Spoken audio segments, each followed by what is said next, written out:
Hello friend, welcome to my channel. আমি doctor Chandrakant. আজ আপনাদের কৃমি হলে কী কী ঘরোয়া উপায় রয়েছে, অর্থাৎ কৃমির জন্য হোম রেমেডিজ কী কী রয়েছে, আজকে সে বিষয়ে আলোচনা করব। চ্যানেল নতুন, চ্যানেল সাবস্ক্রাইব করবেন। চলুন শুরু করা যাক। তো কৃমি হলে যেমন মেডিসিন খেতে হয়, তেমনি মেডিসিনের পাশাপাশি কিছু ঘরোয়া উপায় অবলম্বন করলে কৃমি থেকে রেহাই পাওয়া যায়।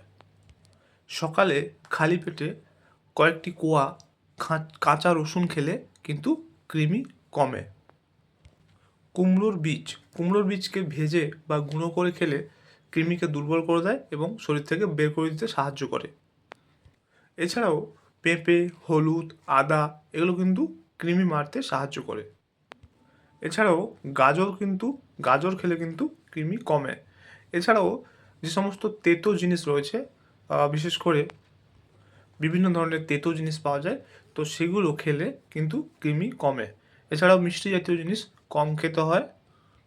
তো আজকে জানলেন যে কৃমির জন্য যদি কৃমি হয় বেশি, বিশেষ করে গোল কৃমি, ফিতে কৃমি, সেগুলো যদি হয় তাহলে কী কী ঘরোয়া উপায় রয়েছে, ওষুধের পাশাপাশি কোন কোন ঘরোয়া উপায় রয়েছে যেগুলো থেকে কৃমি কমানো যায়, আজকে সে বিষয়ে আলোচনা করলাম। যারা যারা কৃমির সমস্যায় ভুগছেন এই পদ্ধতিগুলি অ্যাপ্লাই করতে পারেন।